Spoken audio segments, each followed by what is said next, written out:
est-ce que le fait de parler de choses négatives, est-ce que le fait de parler de ces entités négatives, eh bien, ça les rapproche de nous?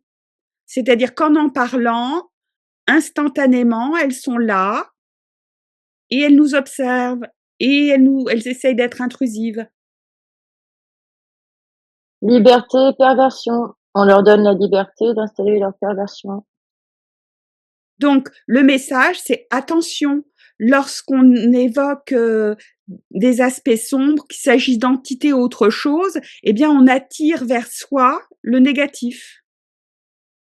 Liberté, perversion, naissance. Donc, oui, dès qu'on en parle, c'est la loi de l'attraction, naissance, colère. Quand on en parle, on a de la colère au fond de nous, puisqu'on les aime pas, parce qu'on n'aime pas ce qui est noir. Donc, comme on fait naître de la colère et que la colère, c'est l'énergie la plus négative, ça les fait rentrer. Ils peuvent. Donc, parler du négatif, bon, c'est bien de savoir ce qu'il en est, mais pas trop non plus parce que ça les attire et ça leur donne du pouvoir et de la puissance. Et ça les attire, mais aussi parce que quand on en parle, qu'on le veuille ou non, on ressent de la colère à l'intérieur de nous. La colère pour ce qu'ils font de mal. Et c'est cette énergie de colère qui les attire, qui leur permet de s'interposer. Et de se nourrir. Colère, sentiment, oui, c'est ça. Ils se nourrissent de la colère et ils peuvent s'insérer, enfin voilà, avec le sentiment d'action. Voilà, ça leur donne, la possibilité de se mettre en action. Et ça répond à la question que j'allais te poser juste après, mais tu y as déjà répondu. C'était, est-ce que quand on évoque des aspects sombres, des entités sombres, etc., est-ce qu'en même temps qu'on le fait, on est vampirisé? Est-ce qu'ils nous prennent de l'énergie? Eh bien, apparemment, oui. Parce que, au fond de nous, il y a du mécontentement, il y a de la colère, il y a de la révolte, et juste d'éprouver ça, ben, ça les nourrit. Ça les nourrit et c'est à une vibration tellement basse que ça leur permet d'arriver jusqu'à nous. Parce qu'ils ont des vibrations basses, donc dès qu'on est en vibration basse, on est accessible.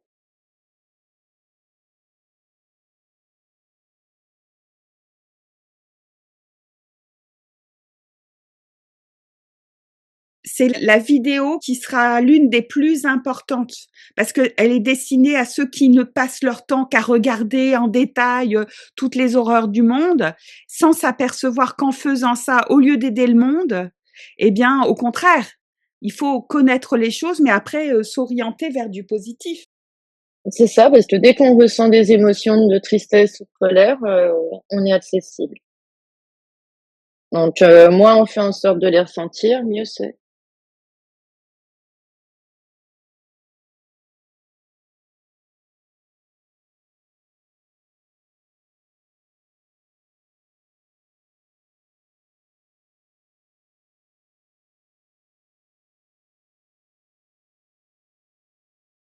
Guillaume, concernant les entités sombres, ont-elles des capacités télépathiques? Dans le sens où sont-elles capables de savoir ce à quoi on pense, sans qu'on l'ait énoncé? Pour moi, oui. Carte positive, hein.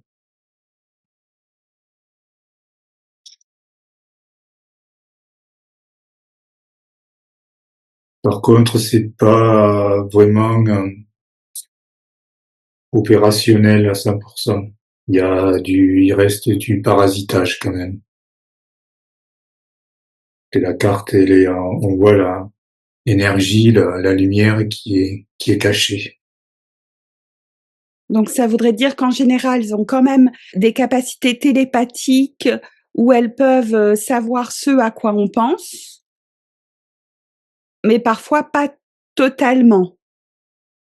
Alors, est-ce que cela dépend de ce à quoi on pense justement? Est-ce que lorsqu'on est en état modifié de conscience, est-ce que là, elles peuvent capter nos pensées? ou notre état d'esprit? Où est-ce qu'on peut justement être protégé? Ça marche que dans la matérialité. Donc, quand on est vraiment dans la matière, hein. En sortant de la matière, c'est perturbé, oui. C'est lorsqu'on a peut-être des propos très terre à terre qui concernent des problématiques quotidiennes. Là, elles sont capables de capter nos pensées, c'est ça? Oui, oui, c'est vraiment quand on reste dans le matériel.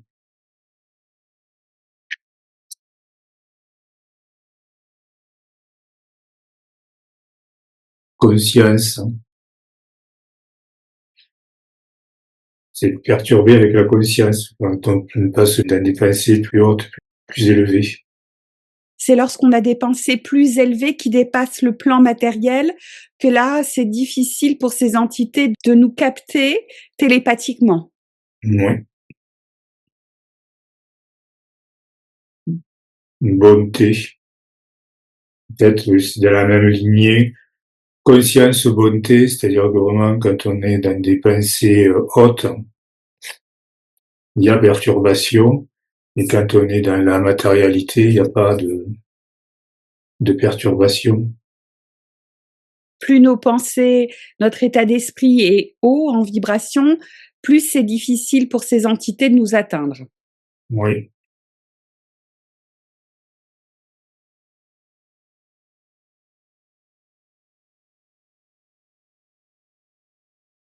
Autre question, lorsqu'on parle de ces entités sombres, est-ce qu'elles sont présentes?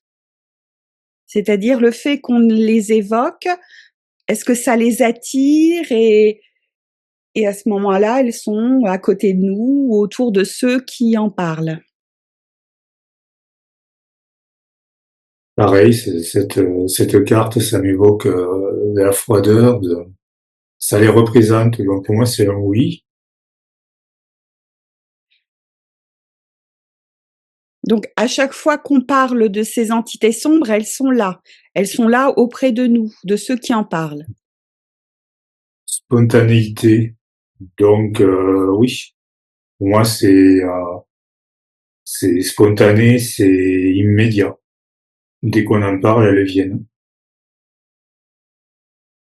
Et j'imagine que ça leur fait plaisir, puisque ça leur donne, plus de présence, parce qu'on leur accorde de l'attention. Perversion. Donc oui, spontanéité, c'est au milieu de cette carte qui les évoque et de perversion. Donc elles viennent de suite pour pervertir. Et en élargissant le champ, est-ce qu'à chaque fois qu'on parle de quelque chose de négatif, donc pas forcément de ces entités, alors ça peut être aussi bien regarder ou écouter des musiques, sombres, obscures, ou des films ou parler de choses qui sont négatives, est-ce qu'on amène à soi cette négativité? Austérité. Donc pour moi, oui, parce que l'austérité, c'est la restriction. Donc c'est la même chose qu'avec les entités. Oui, l'austérité, pour moi, il y a le côté négatif qui est attiré, oui, qui attire.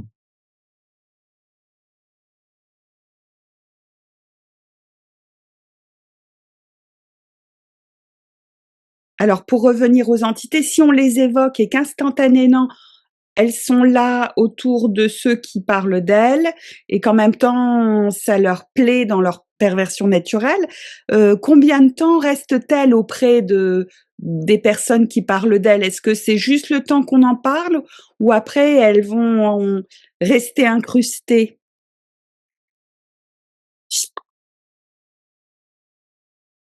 Toujours pareil, il y a cette lumière qui est diffuse, donc pour moi, elle reste.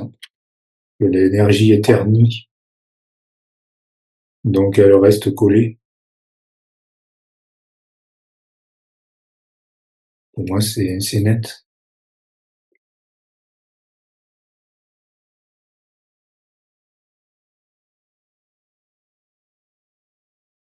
Dans la même mouvance, est-ce que lorsqu'on parle d'elles, instantanément, elles sont là et elles ont tendance à s'incruster?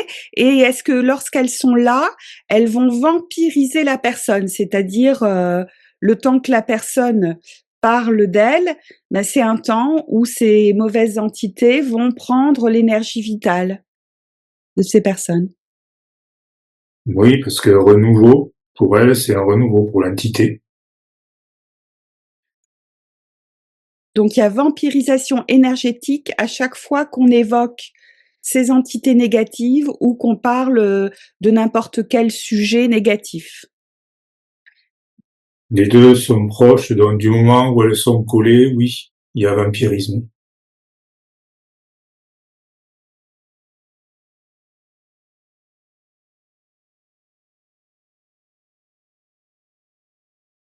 Alors combien de temps vont-elles rester collées? Est-ce que ça va dépendre de l'état d'esprit de la personne, si elle est naturellement joyeuse ou terne? Ça dépend de quoi? C'est, Ça finit par s'évaporer, ça peut. oui, c'est très, j'allais dire, très volatile. Donc, on peut s'en débarrasser facilement, oui.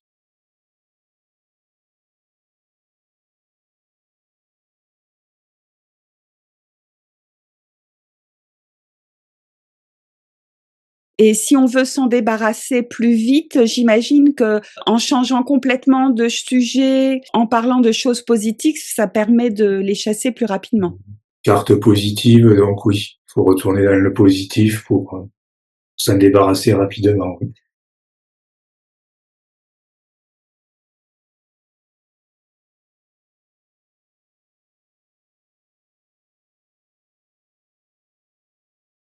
Si j'énonce la notion d'attaque hostile, parce que certains humains peuvent subir des attaques hostiles, non pas d'humains, mais justement de ces entités.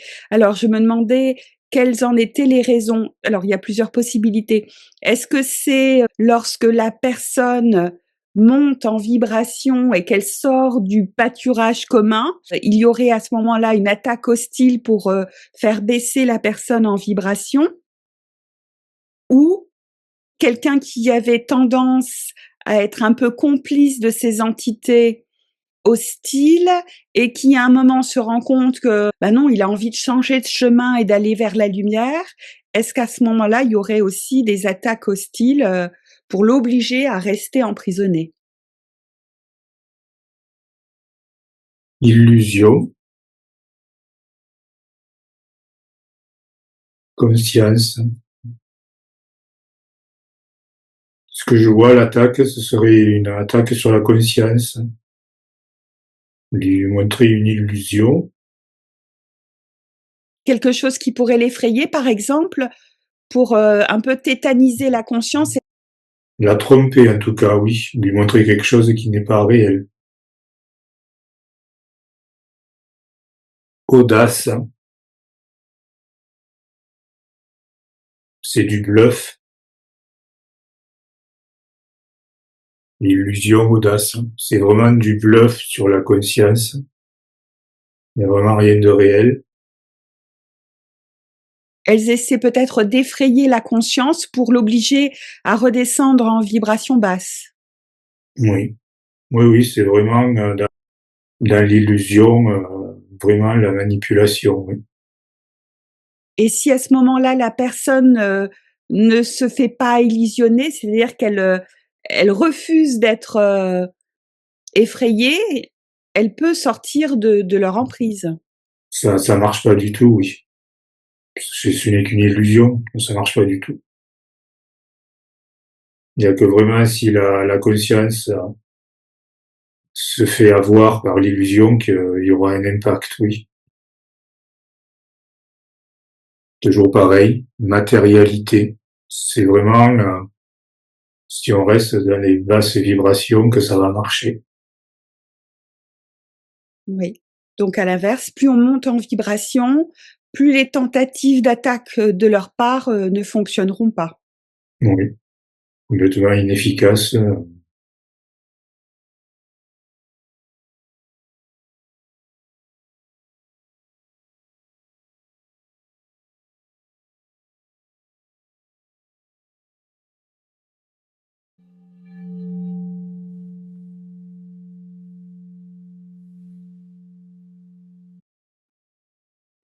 Cathy,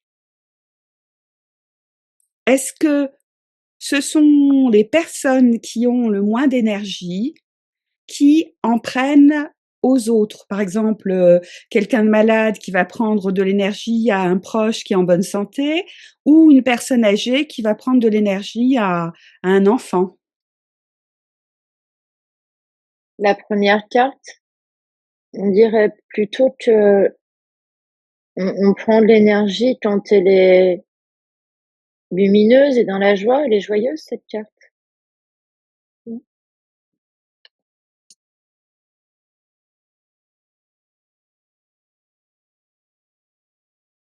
Alors là, dans ces 4 cartes, là, j'ai peur.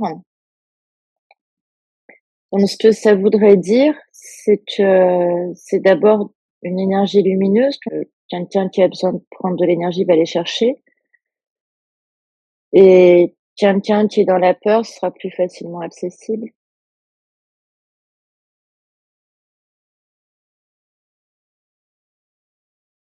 Rapidité. On va aller prendre de l'énergie, un être à qui il est possible d'en prendre rapidement. Donc si je fais un petit résumé, ce sont les personnes qui sont les plus lumineuses et les plus joyeuses à qui on va prendre le plus d'énergie. C'est-à-dire que les autres gens qui le sont moins vont avoir tendance à vampiriser ces personnes rayonnantes. C'est ça, et quand on est une personne rayonnante, donc on va vouloir, notre énergie, et si, à ce moment-là, on est dans la peur, qui est l'énergie la plus basse, bah, il y aura une rapidité pour prendre notre énergie. Ce sera facile, rapide. Ça signifie que si une personne rayonnante s'aperçoit qu'effectivement, on lui prend constamment son énergie et qu'elle est peut-être un peu agitée, énervée à cause de ça ou un peu inquiète, et ben, c'est à ce moment-là où on peut lui prendre encore plus d'énergie et rapidement. Si elle est dans la peur, oui.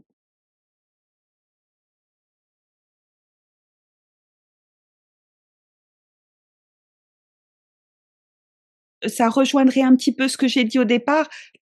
Une personne âgée allait prendre de l'énergie à un enfant parce que la personne âgée en a moins, et là tu donnes une explication. Généralement, effectivement, les enfants sont pétillants, légers, joyeux, donc bah, ils vont être plus facilement vampirisés par les personnes de l'entourage, qui ont moins d'énergie. Et aussi la personne malade qui, quand on est malade, on n'est pas forcément très joyeux, et si on a quelqu'un de proche qui est pétillant, voilà, l'énergie va être absorbée par la personne malade. C'est ça. Bon, ça, c'est une information importante. C'est davantage le rayonnement très lumineux d'une personne, très solaire, qui fait qu'elle sera davantage vampirisée qu'une autre, peut-être une autre personne qui aura beaucoup d'énergie, mais qui sera plus austère et plus sombre. Cette personne-là sera moins vampirisée. Oui.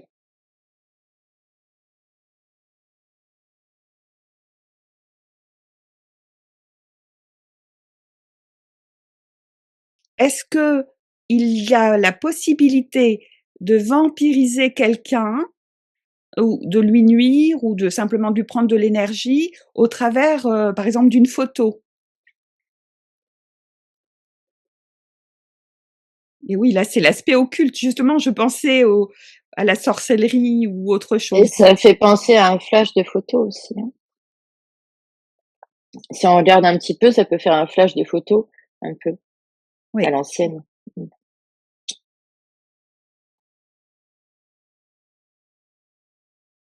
Sérénité, bah, sérénité, ça peut vouloir dire que oui, faut prendre de l'énergie sur une photo de quelqu'un qui est serein et en même temps, son énergie peut être prise en toute sérénité vu qu'elle le sait pas, passivité. Mmh.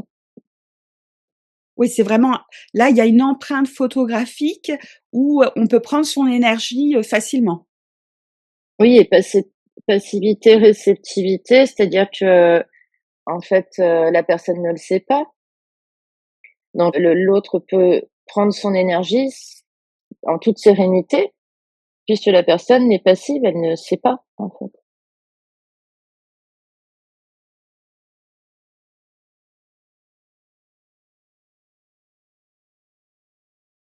Et sur une photo, sur une image ou en vis-à-vis, est-ce que la vampirisation énergétique se fait également par les yeux? C'est-à-dire qu'on peut absorber l'énergie de quelqu'un au travers ses yeux. Alors les yeux, c'est le miroir de l'âme, hein. C'est Lumineux, en tout cas. C'est lumineux, il y a de la joie, pureté dans cette carte, non?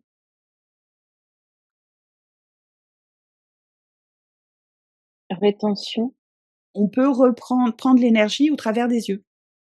confiance.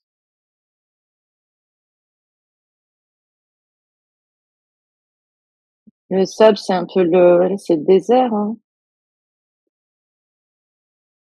Bah, le désert, c'est peut-être on peut, oui, et puis on s'en rend pas compte, enfin l'autre s'en rend pas compte.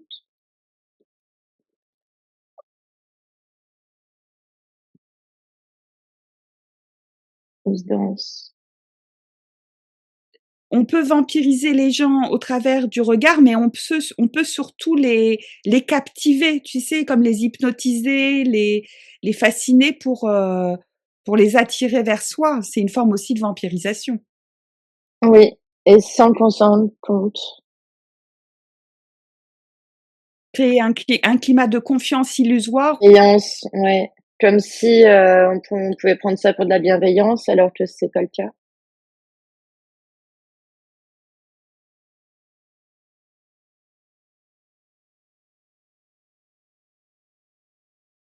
Est-ce qu'une personne peut être vampirisée au travers sa voix? Lorsqu'on entend la voix de quelqu'un, est-ce qu'on peut lui prendre de l'énergie de visu ou à distance? J'en ai tiré 2. J'ai la nuit et la clarté.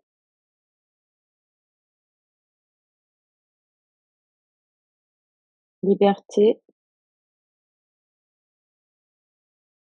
conscience,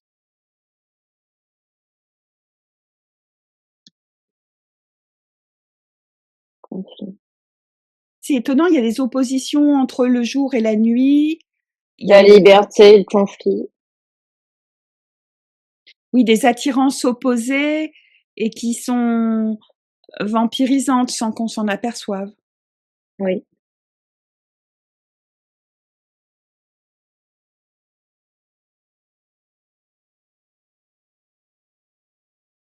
Y a-t-il un moyen de se protéger totalement de toute forme de vampirisation, que ce soit dans sa présence lumineuse, que ce soit au travers d'une photo, de la voix, des yeux? Y a-t-il une ou plusieurs protections possibles? Alors là, si on lit dans l'autre sens, en fait, on voit que quand on est dans la lumière, il y a un peu la noirceur qui vient, ça se répète. Heu, Si on reste dans une énergie de sérénité, qu'on garde, on retient cette sérénité, clairement, c'est-à-dire avec affirmation, dans une passivité totale et qu'on a confiance en notre liberté, que la réceptivité de la peur n'existe pas, parce que là, il y a rien, en fait, c'est le rien, le désert. Donc tu peux pas, recevoir la peur et qu'on est conscient que c'est à cause de la peur qu'on va pouvoir, nous prendre notre énergie, rapidement ce sera terminé. Faut être guidé, faut pas être dépendante au conflit et rester dans la bienveillance, mais tout en gardant cette clarté, cette confiance en soi, cette sérénité, la liberté. C'est-à-dire que pour être protégé, il faut se sentir fort, il faut garder sa rayonnance et toute sa pureté et en même temps être totalement serein, sans aucune faille, d'inquiétude ni de peur et c'est dans cette force de rayonnement qu'on évite les conflits et qu'on se préserve absolument. C'est ça.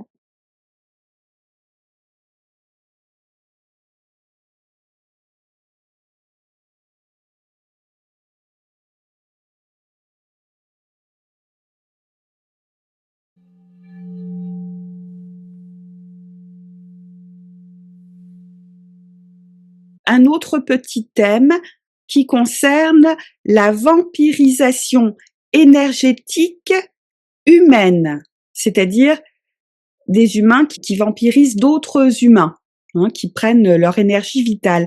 Alors, est-il possible de vampiriser l'énergie de quelqu'un en ayant une photo de cette personne? Comme c'est le cas, par exemple, de certains procédés de magie ou autres. Ça va même au-delà. Destruction. Donc, ne pas donner son image à n'importe qui. Oui. Alors, est-ce que la vampirisation peut se faire par les yeux? Matérialité, encore, hein. Je dirais oui, mais pas que. C'est tout ce qui est dans la matière, ça marche. Ah, oui, ben alors c'était la question suivante. Est-ce qu'il est possible de vampiriser quelqu'un au travers de sa voix? Tout ce qui est matériel, tout ce qui est organique, oui. Et lorsque la voix est enregistrée, est-ce que la vampirisation est aussi importante? Créativité, Est-ce qu'au travers de la voix, d'une voix enregistrée, il peut y avoir vampirisation énergétique à distance? anéantissement, je dirais oui, mais pas de la même manière que par la matière. Ils y arrivent, mais par un autre moyen. Je parlais pas des entités, hein, je parlais, par exemple, d'un être humain ou des êtres humains qui écoutent l'enregistrement de quelqu'un. Est-ce que, en écoutant cette personne, ils peuvent prendre son énergie, absorber l'énergie de la personne? Une photo de plage. Il y a les vagues, le reflux des vagues. Hmm. L'imitation, il y a, c'est pas systématique. C'est pour ça la vague, c'est le va-et-vient. C'est pas systématique derrière. Et cette notion vraiment de voix différente, de manière différente. Donc, suivant les cas, elle peut y arriver, mais pas de manière aussi systématique que par la matière directe.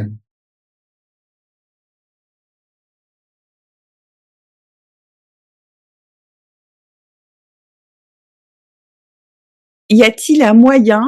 Comment peut faire la personne qui a fait cet enregistrement pour stopper cette vampirisation? Une possibilité? Est-ce qu'il lui suffirait qu'elle se dise en son âme et conscience: «Stop, ça suffit, je veux que ça cesse». Est-ce que ce serait suffisant? Cohérence, hein.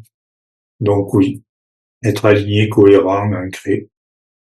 Donc ça voudrait dire, par exemple, si on a mis son image dans les réseaux sociaux ou si on a créé des enregistrements et que beaucoup de monde les écoute et peuvent, profiter de cela et peut-être même vampiriser, la personne qui a fait ça peut dire: «Maintenant stop, ça suffit, je refuse qu'on absorbe mon énergie». Oui, Et si elle le dit avec suffisamment de fermeté, d'autorité et peut-être de manière répétée, ça peut tout stopper. oui. Audace, pour moi, audace, volonté. Faire, voilà, avec affirmation. construction. Donc il faut quand même le vouloir construire la protection.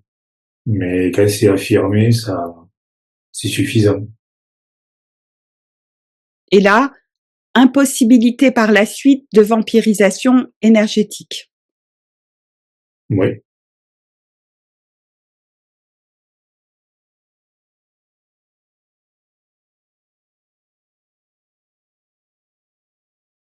Est-ce que les personnes qui sont dans de très hautes vibrations vont plus facilement se faire vampiriser par ceux qui sont en basse vibration? C'est une carte positive, hein. Bon, pour moi, non. Quand on est vraiment dans de très hautes vibrations, hyper connecté à sa supraconscience, dans la paix, l'harmonie, là, on est totalement préservé. Mais si on est juste en vibration un peu plus haute que la moyenne, est-ce que là, c'est comme un mets délicieux où les gens vont avoir envie d'absorber, de capter? Là, oui. Carte très négative, donc oui. Donc, si on est juste en vibration un peu plus élevée, là, on est totalement vampirisé par ceux qui sont en basse vibration. Oui. Si on monte par contre dans de très hautes vibrations hyper harmonieuses et bienveillantes, là, on est protégé. Oui. Deux cartes, c'est le jour et la nuit. Très haute vibration, une vibration un peu plus haute.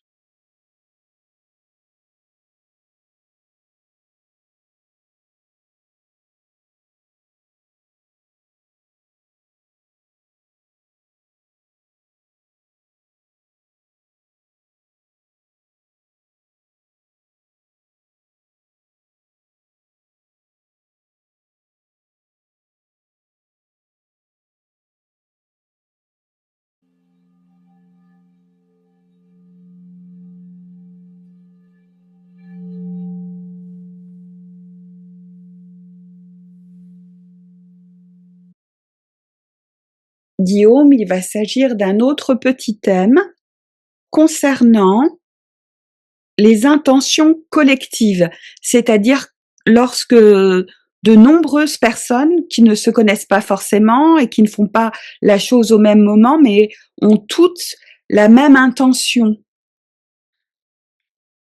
Lorsqu'il y a des intentions collectives, alors on pourra distinguer après s'il s'agit d'intentions positives, c'est-à-dire d'encouragement d'aller vers la paix et l'harmonie, et peut-être distinguer ça des intentions collectives qui sont sur le fait d'arrêter, de stopper certaines choses négatives.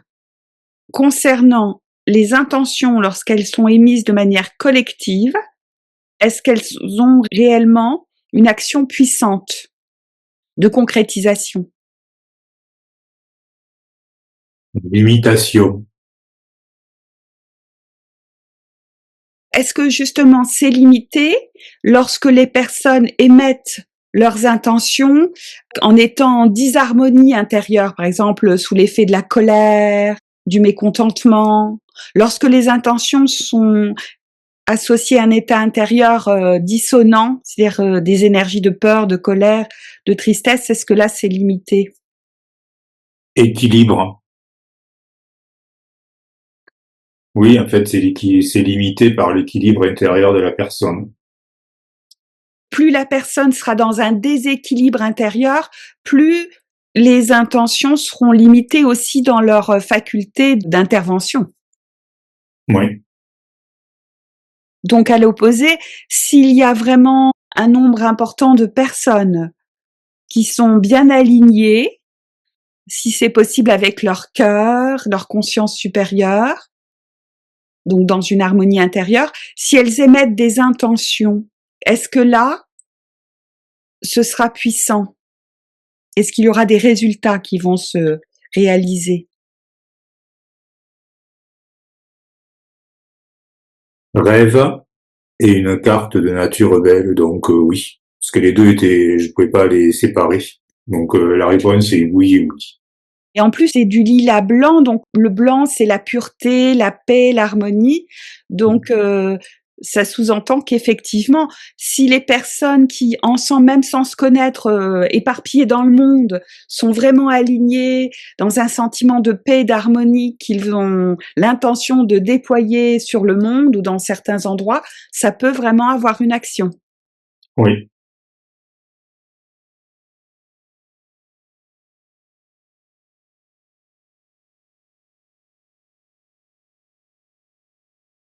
Donc là, on retient que si on veut vraiment obtenir des effets positifs sur la réalité collective, il faut que les intentions, elles soient faites dans un climat intérieur équilibré, paisible, confiant, rayonnant, en émettant que des intentions positives. C'est ça. C'est la base même de Descartes, la plus importante, c'est ça, c'est équilibre. Vraiment avoir un équilibre intérieur. Et oui, puis là même la disposition des cartes, c'est-à-dire que si on est dans l'équilibre, eh bien les rêves, ça va être aussi les intentions émises avec la pureté du cœur vont pouvoir émaner et se réaliser. Ouais, Par contre, si on n'est pas dans cet état-là, l'effet des intentions sera limité. ouais, l'imitation. Ouais.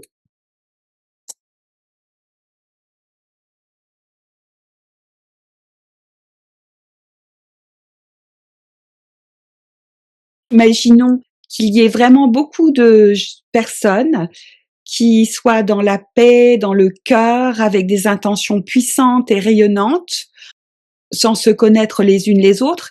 Est-ce qu'elles pourraient avoir une influence réelle extrêmement positive envers une situation qui est compliquée, de tension? Par exemple, je pense à un endroit où il y a des guerres, où il y a des manipulations, des abus. S'il y a suffisamment de personnes qui émettent des intentions positives, est-ce que ça peut avoir un réel effet pour dissoudre les climats de tension et d'abus réels? Et on voit que c'est quand même pas optimum. C'est encore un peu flouté. Ça a un effet, mais pas comme pas comme on peut l'espérer, l'imaginer.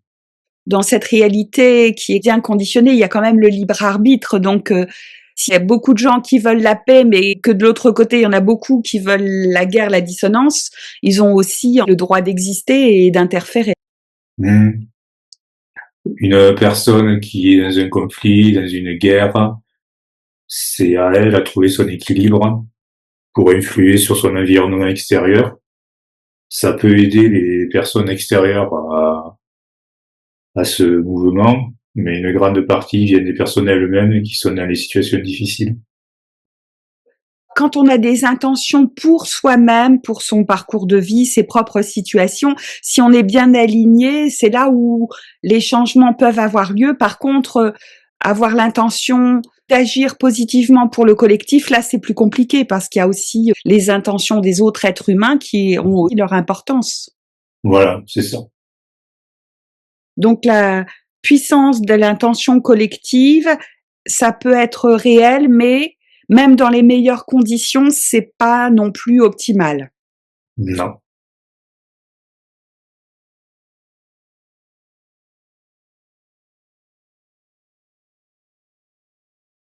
À chacun de trouver son équilibre. Et du coup, la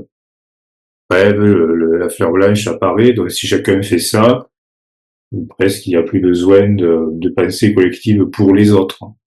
Parce que tout sera harmonisé par ce biais-là. Oui, donc la réponse, elle peut être comme une forme de désillusion, mais au final non, parce que ce qui est dit là, c'est que si chacun se prend vraiment en main, trouve son équilibre intérieur et émet des bonnes intentions pour lui-même, et puis que les autres le font aussi, ça va créer un rayonnement collectif qui sera positif. Mais c'est pas à un seul ou à quelques milliers d'êtres humains alignés de résoudre tous les problèmes des autres. Voilà. Tout le C'est ça. monde doit participer. Et puis participer à son propre équilibre. ce qu'on appelle l'empathie, les conséquences positives de l'empathie, de l'aide aux autres, elle existe, mais elle est aussi limitée. On ne peut pas aider quelqu'un, on ne peut pas agir à sa place. Et ça, c'est la même chose pour le collectif.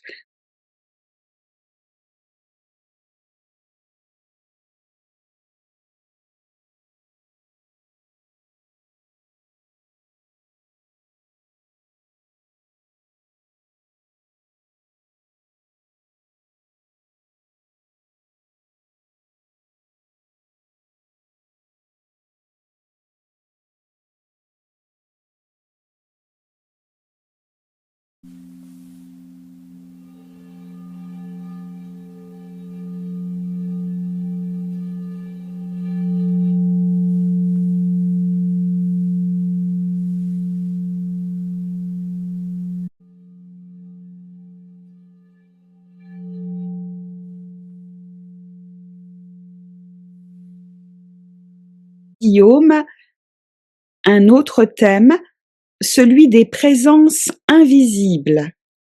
Donc on avait vu qu'il y avait ces entités sombres qui parasitaient les humains, il y a des entités à très haute vibration, mais qui ne peuvent pas descendre sur Terre, qui nous laissent nous gérer nous-mêmes.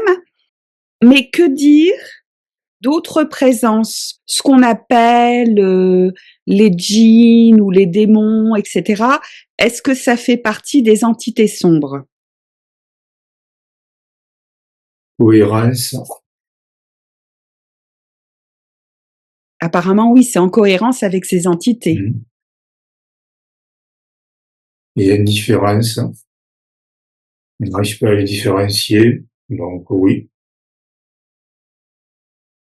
Donc, toutes les entités négatives dont parlent les gens dans les différentes cultures, ça fait référence aux entités sombres qu'on a longuement évoquées. C'est surtout que elles peuvent porter un nom différent, mais ça fait quand même référence à la même chose. D'où cohérence. Ça reste les mêmes entités, même si elles ont leur nom différent.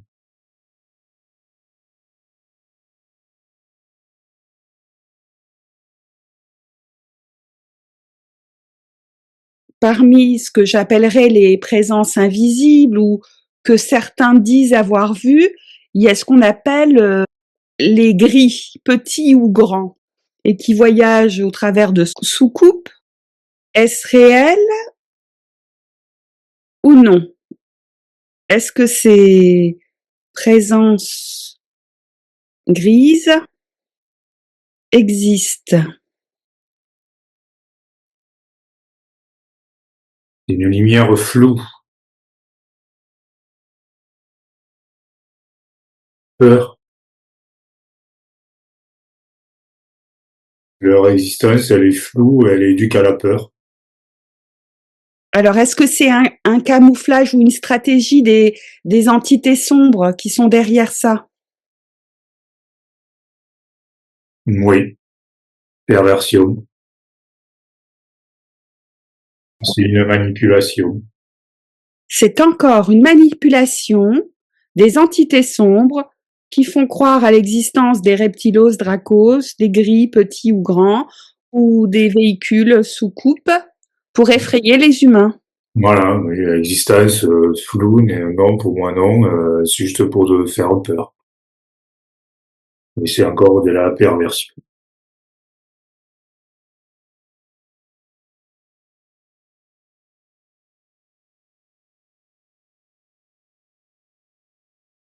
Est-ce que ces sous-coupes qui ont été observées sont-elles réelles? Peut-être est-ce une technologie qui existe sur Terre et qui est cachée, qui a été créée par des humains et dont la technologie a été donnée par les entités. Est-ce que ces soucoupes, ces véhicules hyper rapides sont réels? Voyage. Donc pour moi, oui. Ils permettent de se déplacer. Donc les soucoupes sont réelles, oui. Donc il s'agit d'une technologie hyper avancée, mais qui n'est pas connue par le peuple. Oui.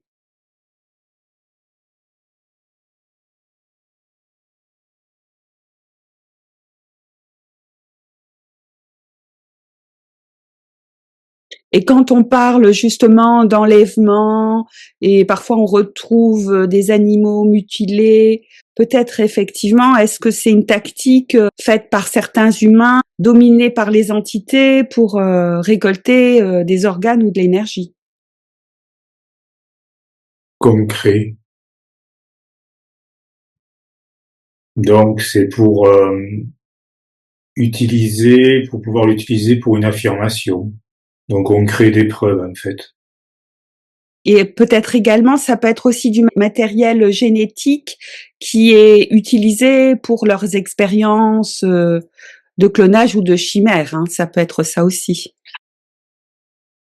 Ben oui, un renouveau. Donc oui, il y a bien une tentative d'avoir quelque chose de nouveau derrière. Ah ouais.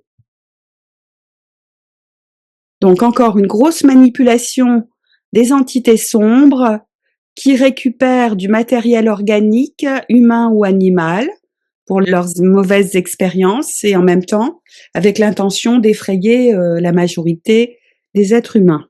Ouais.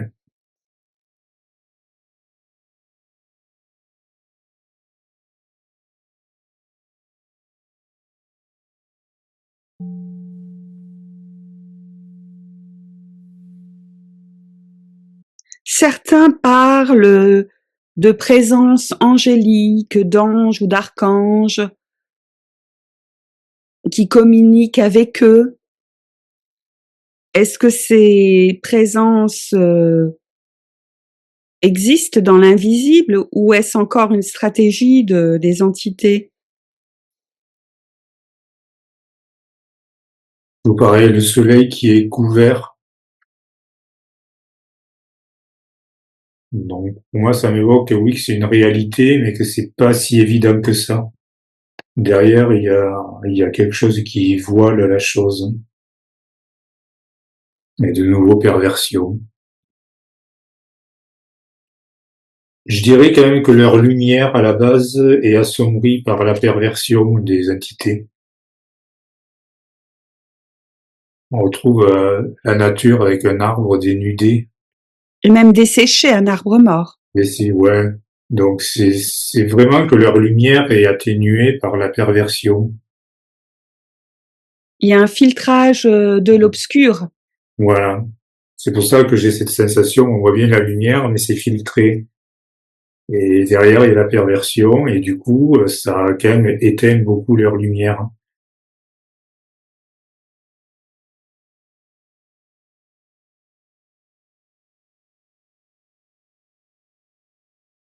Alors le petit souci de ces personnes qui reçoivent des messages de ces entités angéliques, c'est que ces messages sont comme obligés. Ils arrivent à la personne et il faut absolument que la personne les retranscrive, etc. Il y a une certaine forme d'autorité. C'est ce qui pourrait faire un peu douter de leur présence bienveillante. Qu'est-ce que tu en penses? Moi, je sors renouveau. Ça m'évoque que le message, il est transformé. De toute façon, il n'est pas originel, parce qu'on voit que l'arbre est desséché. Donc derrière, il est transformé, le message. Et ce que tu avais dit aussi dans une autre vidéo, c'est que les entités qui sont vraiment ultra positives et dans de très hautes vibrations ne peuvent pas communiquer avec nous. Elles peuvent pas descendre sur un plan aussi bas. Lumière. Pour moi, en fait, le message, il est transformé. Renouveau lumière, et en fait, ils font croire que c'est la lumière. Mais à la base, on parle de ça. Donc pour moi, le message est perverti. Parce que atténué. Oui, donc ce qu'entendent les gens qui pensent être connectés à des présences angéliques, les propos ne sont pas forcément de présences angéliques. Ça peut être des propos soit déformés ou alors falsifiés par les entités. Voilà, c'est que le message originel, il est vraiment falsifié, transformé. Mais l'origine vient bien quand même d'une présence angélique.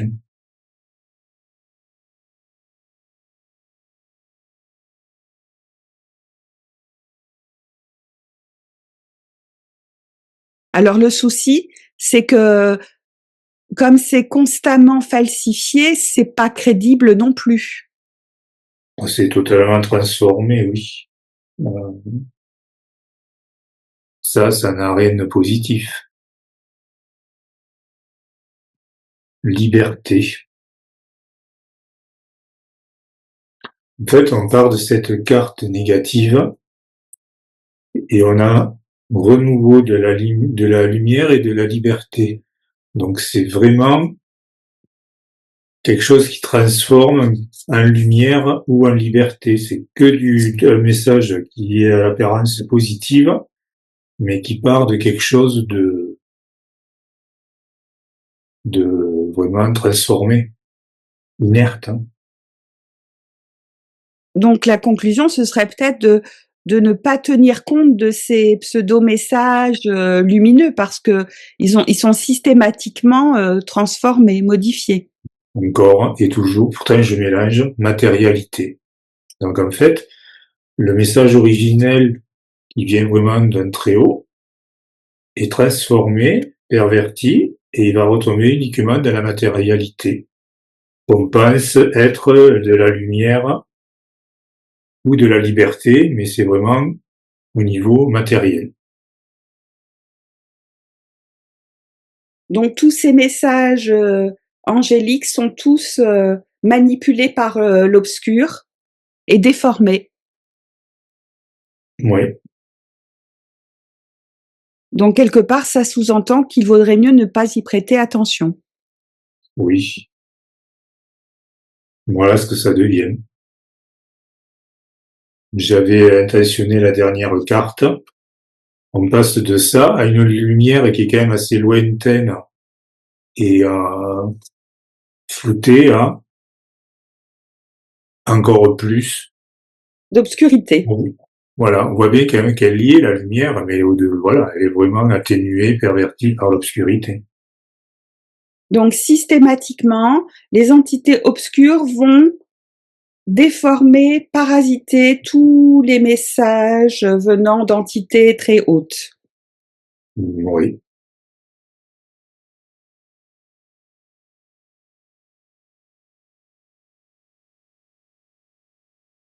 Donc ce n'est pas une solution que d'écouter ces messages puisqu'ils sont tous manipulés. Par contre, bon, ça semble évident, mais moi-même je reste neutre. Les messages qui sont communiqués exclusivement par la supraconscience, que chacun possède initialement, ces messages-là, eux, ne peuvent pas être parasités par les entités. Cactus. Moi, ça m'évoque la protection, en fait. Dans la canalisation, il y a une protection piquante qui empêche les interférences. Voilà. Oui. Concret. Donc là, on est dans le concret. C'est la protection. On n'est pas dans ça ou ça. Alors, pour résumer, si on souhaite vraiment accéder à de véritables vérités concernant notre réalité et aussi de tout ce qui se passe dans la notion invisible, dans ce qui est invisible et non perceptible, il n'y a que notre propre connexion à notre supraconscience qui peut apporter les bonnes révélations sans aucune interférence de l'obscur. Oui. Oui, c'est les deux dernières cartes. Parce que protégé.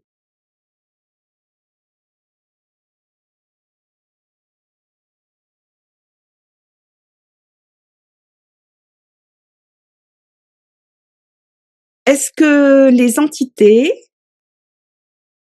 ont la capacité de se faire passer pour des présences angéliques? J'en ai deux qui sont venus. J'ai colère et un tronc, Un arbre mort, un arbre mort. malade même. Voilà. Ça, c'est l'énergie primordiale des entités. Ça m'évoque un nom, elles interfèrent, mais pour moi, elles se font pas passer. Parce que elles ne sont que colère et mort, ça se verrait de suite.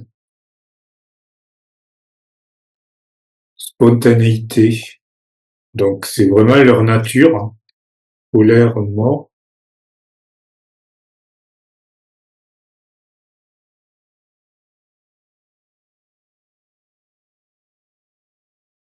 Est-ce qu'elles peuvent donner l'apparence, même si c'est instantané, hein, d'une certaine beauté, d'une certaine captation? Austérité, Elles n'en ont pas les capacités. Plus pour maintenant. moi, c'est pas du tout elle, ça se voit de suite. Et pourtant, elles ont une capacité à manipuler, à mentir, à tout transformer, mais elles n'ont pas la capacité à donner une apparence jolie, naïve, attrayante. Non, pour se faire passer quelque chose de positif, de lumineux, non. Non. J'ai la cascade, ou la chute. Mais non, parce que quand même, cette image, même si c'est de l'eau, je la trouve, elle est pas belle, elle inspire pas la beauté, parce que derrière, c'est tout sec. Et oui, et puis c'est l'automne, tu vois, c'est la saison Voilà, d'automne. pour moi, non, il n'y a pas, hein. Je vois pas une seule carte positive là-dedans, ou qui pourrait passer que, elles sont capables de.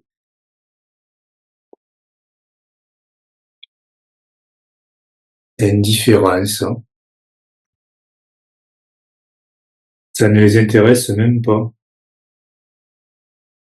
Oui, parce que pour elles, pour ces entités sombres, elles captent tellement plus d'énergie avec les mauvaises émotions, avec la peur, la colère ou la tristesse que, voilà, elles ont pas envie de perdre leur temps en se donnant une apparence attrayante. Mmh. En plus, ce qui me vient, c'est que c'est tout ça, en fait, c'est leur nature.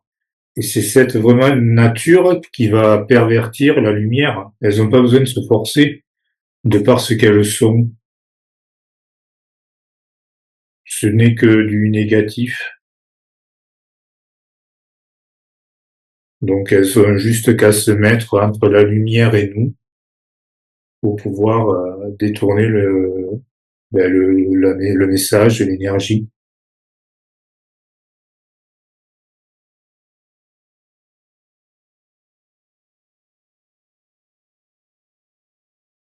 Parfois, des personnes font des représentations angéliques. Est-ce qu'à ce moment-là, c'est peut-être leur propre imaginaire, leur propre créativité? Quand ils illustrent des anges, par exemple, qui ont une certaine beauté, est-ce que c'est lié à leur propre créativité? Pureté. C'est la pureté de l'être humain qui illustre l'ange. C'est surtout leur imaginaire de la pureté. Cet imaginaire de la pureté, il n'a aucune toxicité, c'est juste de l'imaginaire. Ouais. Encore un paysage de nature. En soi, c'est pas nocif. Oui, c'est leur imaginaire qui s'exprime. Et peut-être qu'en même temps, ça les protège, eux, de l'obscurité. J'ai le mot rassuré qui vient. Voyage. Ça leur permet de traverser la vie en se sentant rassurés. Oui. Les représentations angéliques qu'ils font leur permettent de manifester leur idée de la pureté et en même temps de se sentir rassurés dans un monde qui est quand même hostile. Oui. Oui, c'est ça. Ça fait ça. Volonté. Ça peut peut-être aussi les aider à créer comme une forme de protection pour eux-mêmes. Pour moi, oui, il y a dans le mot volonté, il y a un terme de mise en action, un mouvement. Donc la créativité et leur imaginaire, comment ils se représentent la pureté, ou la nature.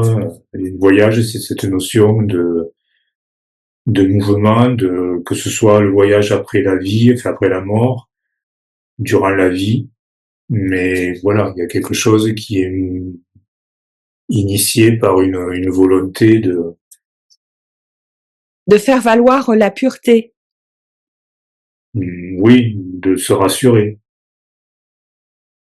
Donc, un aspect qui pourrait sembler un peu naïf que de manifester son imaginaire avec des personnages angéliques, en soi, c'est quand même une forme de protection.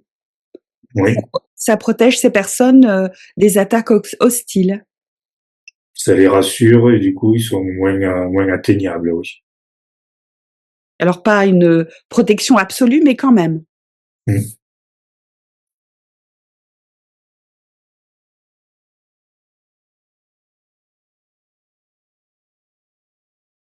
Est-ce que lorsque les personnes déploient leur imaginaire, leur créativité pour représenter des personnes angéliques, bon, tu avais dit que cela les rassurait, ça crée une mini protection, mais est-ce que ce serait quand même à l'heure qui les empêcherait de se connecter de manière puissante avec leur propre conscience supérieure ou supraconscience, qui est une véritable protection? Tristesse, hein. Mais en même temps, c'est pas le vrai chemin. Pour moi, en fait, c'est la tristesse qu'en effet, ça les empêche de se connecter. Alors, liberté. Pour moi, ça les empêche de faire une vraie connexion, oui. C'est C'est pas la vraie liberté. c'est toute l'ambiguïté, c'est que de cette manière-là, en faisant des représentations angéliques, elles ont l'impression d'être protégées, d'être connectées à la pureté, mais ça demeure quand même leur imaginaire et c'est quand même tout petit face à la puissance négative. Et comme tu viens de le dire, là, la connexion avec la conscience supérieure, la supraconscience, n'est pas possible. Oui, c'est ce qui ça m'évoque, ouais. Commencement. Ah, ça peut être quand même un tout début. C'est le tout début, oui, d'un début de connexion. Ah, C'est le début de la liberté, en effet, voilà. Ah, peut-être que par ce moyen-là de représentation imaginaire, petit à petit, elles vont apprendre à se connecter à leur supraconscience. Oui, au départ, ça les aide quand même à ne pas être totalement dans le négatif. Donc, c'est un commencement vers une possible évolution vers une connexion Puissante. puissante, mais bien meilleure. D'accord.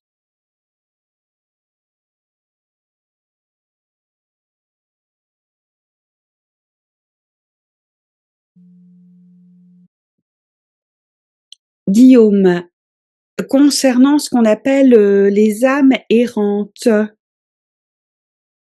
des âmes, des êtres qui ont quitté leur corps et qui apparemment peuvent rester là pendant un temps plus ou moins long auprès des humains et parfois communiquer avec les humains, connus ou inconnus. Que peut-on en dire?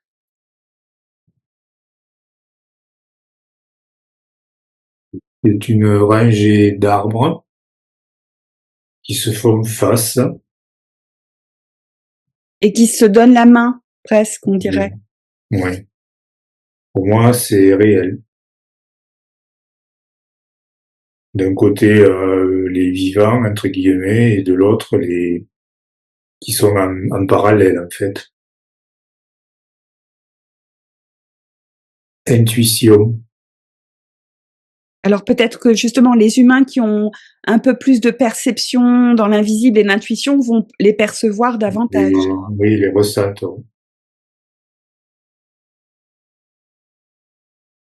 Encore un arbre avec les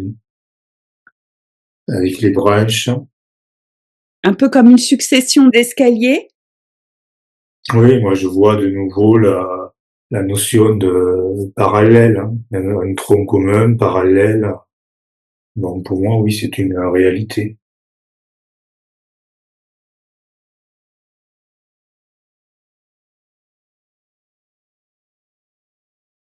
Alors, est-ce que ces âmes errantes peuvent vampiriser les personnes qui sont dans la matière?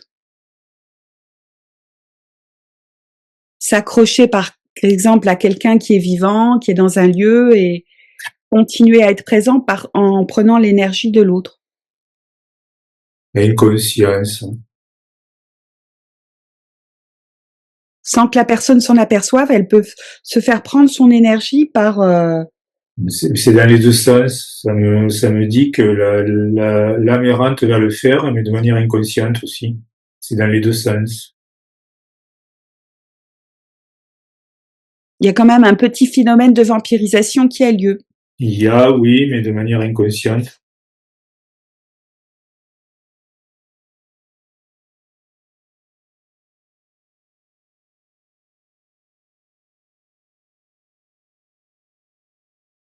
Lumière. Mais ça correspond à la question suivante, c'est est-ce que l'être humain qui est en connexion avec une âme errante peut guider cette âme à monter sur un plan supérieur, aller vers la lumière? Ben oui. Oui. Et c'est ça la solution. Ouais.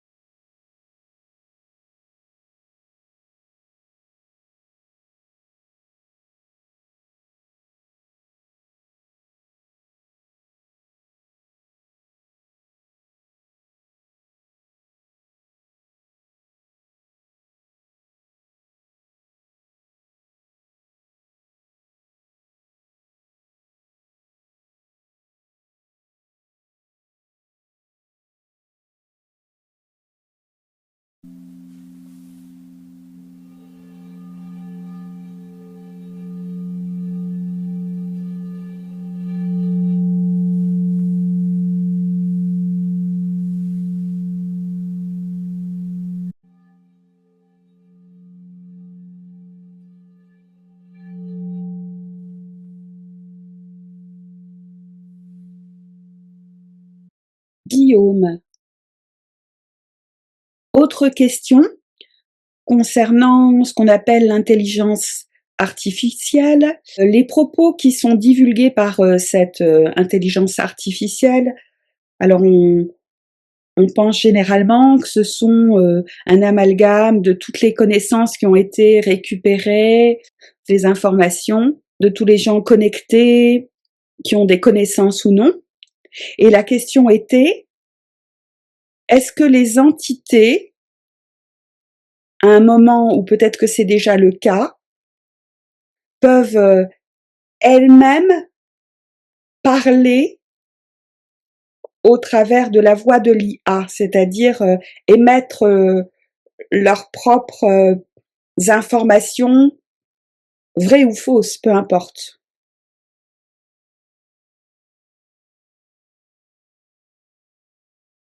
Un tournesol ou une fleur jaune, en tout cas.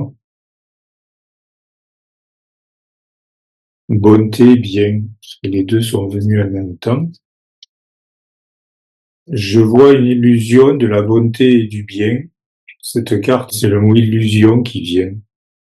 Derrière, bonté et bien. Donc, je dirais oui, les entités parlent, mais pour donner une illusion de beauté et de bien.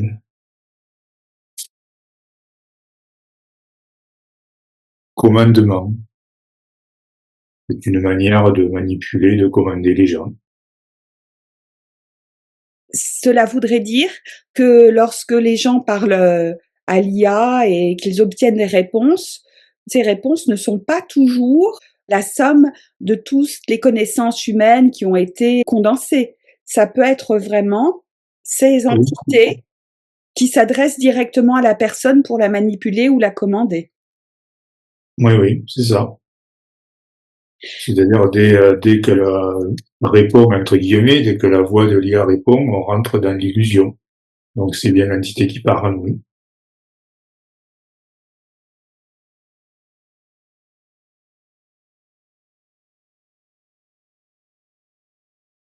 Alors, bon, j'imagine que c'est déjà le cas actuellement. Est-ce que c'est constamment le cas ou pour le moment c'est de temps en temps? Complexité. Oui, du fait que quand même ce procédé est complexe pour elle, ce n'est que de temps en temps. Et est-ce qu'au cours du temps, elles vont davantage intervenir et s'accaparer complètement la voix, être la voix de chacune des réponses de l'IA? Oui, et cette carte, elle, pour moi, elle, on voit l'apparition le trou noir. Donc oui, il est en vue, en tout cas. Donc oui. Donc un jour, quand les gens s'adresseront à l'IA, en fait, ce seront ces entités qui directement parleront au travers d'une voix artificielle pour commander les gens. Oui. Est-ce que ça va se faire dans très longtemps ou c'est dans un temps plus rapproché? Plus rapproché. Calcul, bienveillance,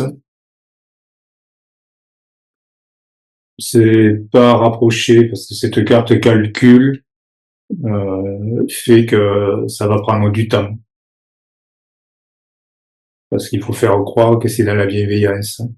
Donc ce sera pas dans l'immédiat.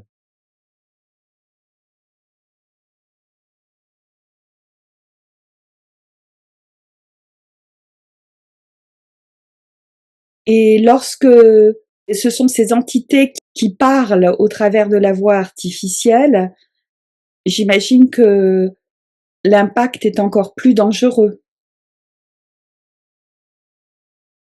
Le lilas blanc, une certaine pureté. Ça me rappelle la carte de la bienveillance, mais comme on reste dans le calcul, l'impact ne peut être que plus négatif, oui. Oui, parce que là, ce sera la manipulation totale. Quasiment parfaite. Le blanc pur, donc manipulation pure.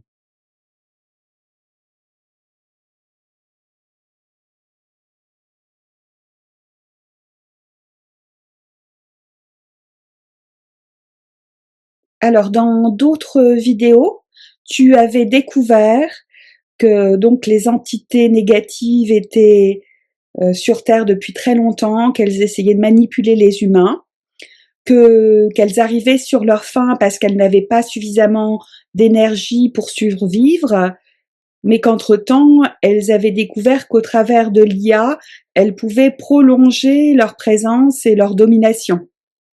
La question est-ce que malgré tout, même si cela prend beaucoup de temps, est-ce qu'un jour, elles vont totalement disparaître du plan terrestre? Oui, Très bonne nouvelle. avec plaisir. C'est parfait.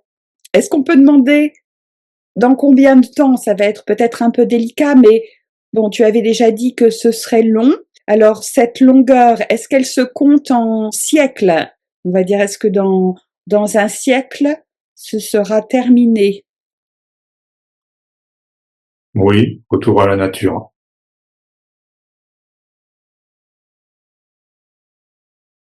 Très bien. Bon, même si pour nous un siècle c'est beaucoup, mais au final, c'est quand même court. D'ailleurs, plaisir de la nature, hein. Retour à la nature. Donc oui. Et c'est ce que tu avais aussi révélé dans une vidéo concernant le transhumanisme où tu disais que À un moment même, les humains qui ont été piégés par la fusion homme-machine, à un moment, il y en a une grande part qui voudrait s'en sortir, sortir de cette emprise pour revenir au naturel.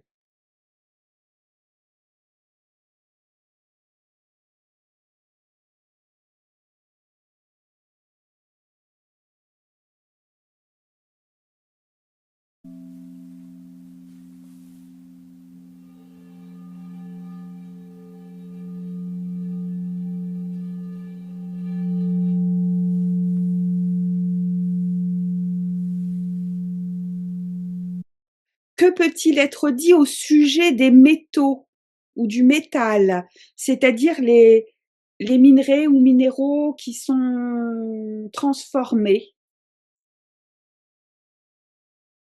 qui sont fabriqués? Vérité,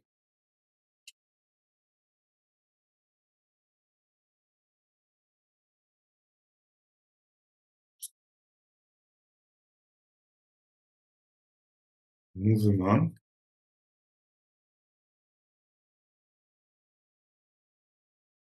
La fabrication du métal, qu'est-ce que ça apporte comme élément bon ou mauvais? confiance,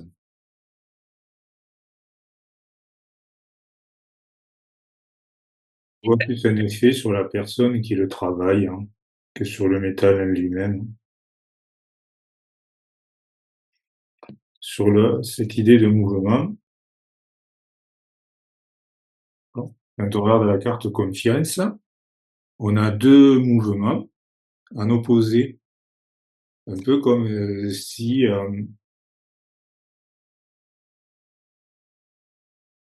le fait de travailler le métal renvoyer quelque chose sur la personne. C'est c'est dans les deux sens. C'est pas uniquement dans le sens celui qui travaille le métal. Il y a quelque chose qui revient dessus. Il y a une Moi, interaction entre ouais, un échange, ouais. et les minerais qu'ils travaillent ou les minéraux. Mm. Bon, austérité,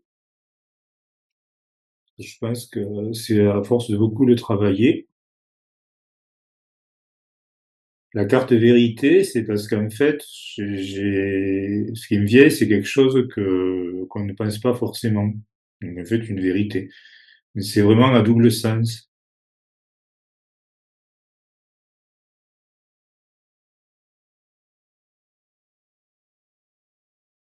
Est-ce que ça rejoindrait un peu le procédé alchimique? Tu vois, le fait de faire des mélanges entre minéraux, tout ça, de travailler, retravailler, de chauffer, de mélanger. Complexité. Donc moi, je vois, oui, d'une part la complexité de la chose, mais en même temps la complexité de tout ce qui peut être mélangé. Donc ça fait vraiment alchimie, oui.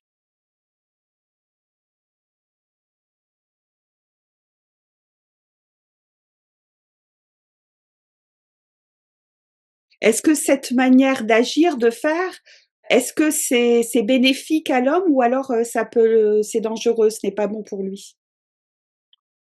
Comparaison,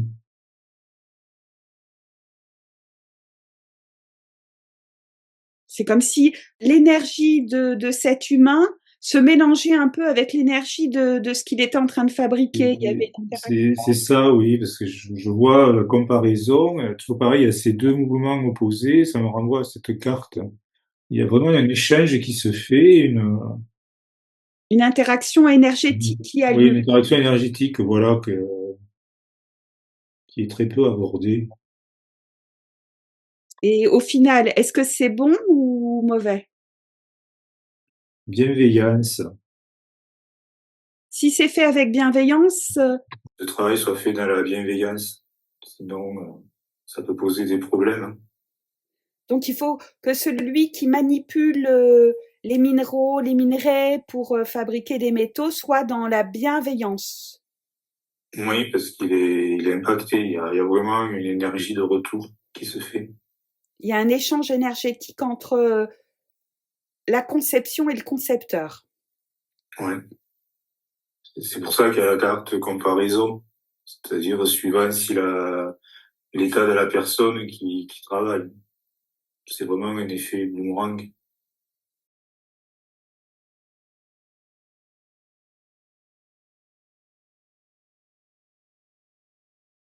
Alors on peut donner l'exemple entre celui qui veut fabriquer des armes, donc l'idée c'est de détruire avec le métal, ou alors celui qui façonne le métal pour en faire des objets esthétiques et utiles.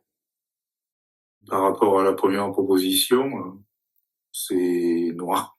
Oui, donc si l'intention est de tuer, de détruire, là il y a vraiment peut-être la venue d'énergie très sombre.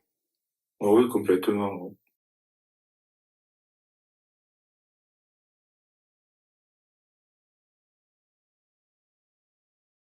Inertie. J'y verrais comme une intention tétanisante qui fige, comme si toute l'énergie obscure était concentrée dans l'objet fabriqué, comme si le métal façonné captait toutes les intentions du concepteur et les contenait. Oui, il y a quelque chose de figé, ouais. Moi, c'est vraiment le froid qui me vient, donc c'est vraiment figé par le froid, par la noirceur. Ouais. Alors on pourrait dire presque que c'est comme un objet de magie, où c'est concentré, où c'est associé l'intention et la matière. C'est vraiment figé, c'est un instant noir, ouais, la noirceur qui est vraiment figée à l'instant T. Figé, concentré. Ouais. Donc ça devient un objet très, très dangereux. Mm.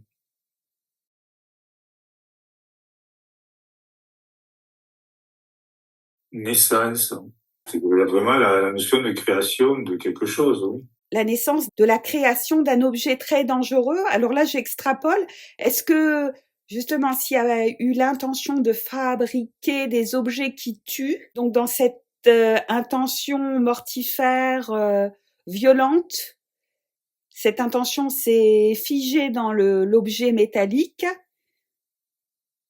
La question est-ce que cet objet ainsi fabriqué va avoir une influence dans le sens où ça va donner une intention de destruction à ceux qui vont le posséder? Est-ce que celui qui va acheter ou posséder un objet? Répétition. Ben oui. Ça répète vraiment la personne qui le possède, l'énergie qu'il contient, oui. Donc si on possède un objet en métal qui a été fabriqué avec de mauvaises intentions, ben comme sont la plupart des armes, hein, les armes elles ont été créées pour tuer. Donc de posséder un objet métallique destiné à détruire, si on possède cet objet, eh bien, il va influencer la personne dans son intention destructrice. Ouais. Donc l'inciter à détruire. Oui, c'est vraiment la répétition de ce qui contiennent, de ce qu'il est. Mm. Donc ça, c'est la puissance des objets en métal, parce que tout objet fabriqué en métal contient l'intention de son concepteur. Ouais. Et si l'intention est la violence et la destruction, on le possède et ça éveille en la personne l'intention de détruire et la violence. Ouais, oui, c'est vraiment ouais, la répétition de ce qui a été mis dans l'objet créé. Donc chaque objet métallique est un objet magique, de magie noire en fait. Hein. Et inconscience. Et tout ça, ça se passe inconsciemment. Oui, inconsciemment, oui. C'est pour ça qu'il y a la carte vérité au départ. C'est vraiment quelque chose qui a été oublié.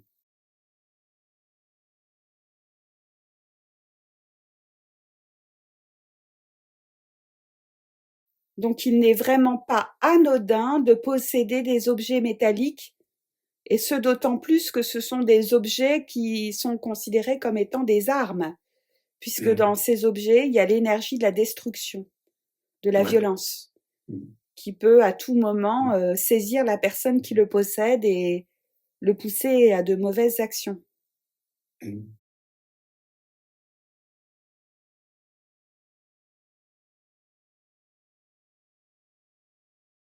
Je sors la carte équilibre. Parce qu'en fait, Si la personne n'est pas équilibrée et qu'elle possède des objets métalliques, eh bien, si ceux-ci ont été conçus dans une intention malsaine, cette personne risque d'être influencée négativement. il y a ça, mais aussi je pensais à la manière, comment façonner les objets du coup.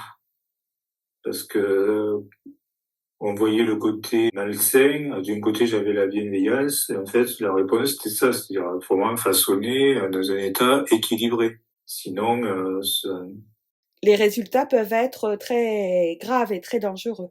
voilà. Mais derrière, excès, toujours pareil. Donc dans notre monde moderne, qui est devenu hyper matérialiste, on a oublié que l'état d'esprit de celui qui crée quelque chose, et là en l'occurrence un objet en métal, eh bien l'état d'esprit du concepteur va s'imprimer dans l'objet. Et cet objet, il aura comme une force intérieure qui va influencer les gens qui vont le posséder, en bien ou en mauvais. C'est ça. Donc rien n'est anodin. Il faut être extrêmement vigilant à l'égard des objets métalliques.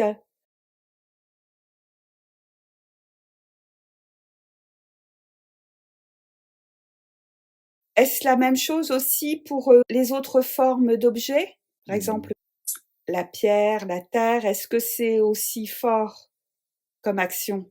C'est-à-dire que l'intention du concepteur va influencer. Toujours de nouveau cette carte. Moi, je dirais que oui, en fait. Dès que l'on crée quelque chose, dès qu'on façonne quelque chose, l'état d'esprit de la personne s'imprègne dans l'objet, quelle que soit sa matière. Ça, en fait, j'étais en train d'essayer de retranscrire le ressenti. On voit là, en fait, que l'énergie, elle est vraiment cantonnée dans l'espèce de petit espace qu'on voit. L'énergie qu'on y met dans l'objet va s'y retrouver automatiquement, quelle que soit la nature de l'objet, de la matière de l'objet. Donc là, c'est un message important, c'est quel que soit l'objet que l'on a chez soi, il contient l'état d'esprit de celui qui l'a conçu. Donc fabriqué, ouais. Donc parfois, c'est bien de créer soi-même ses propres objets.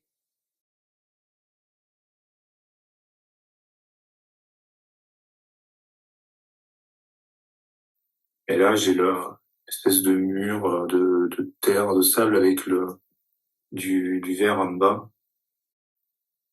Oui, c'est comme un agglomérat, comme si les intentions sont contenues dans la matière.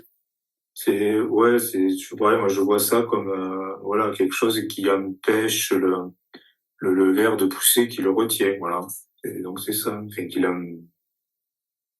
emprisonne, quoi. La matière emprisonne l'état d'esprit de celui qui façonne un objet avec cette matière. Ouais.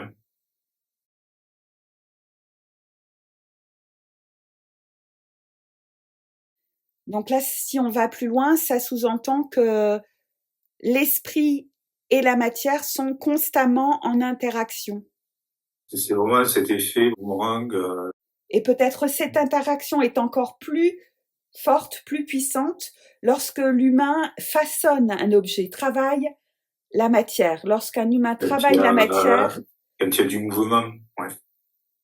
Et ça rejoint ce qui avait été dit au départ quand on parlait de la fabrication des métaux comme étant un procédé alchimique, où il y avait mélange de l'énergie de la personne, ses intentions et la matière travaillée. Eh bien ça, c'est vrai pour toute conception, Ouais. toute fabrication. Ouais.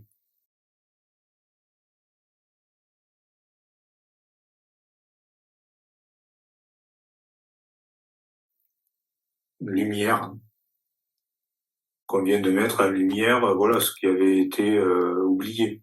Oublié ou même caché. Donc là, c'est vraiment une mise en lumière Voilà. Et en même temps une mise en garde qui dit vigilance, soyez attentifs, tout ce que vous possédez, tous les objets que vous avez, sont imprégnées de l'énergie de son concepteur. Ouais. Hormis peut-être les objets fabriqués de manière industrielle, là c'est différent. Raison par rapport à ça. Oui, ça peut dire oui, c'est ça, vous avez raison. Oui, oui.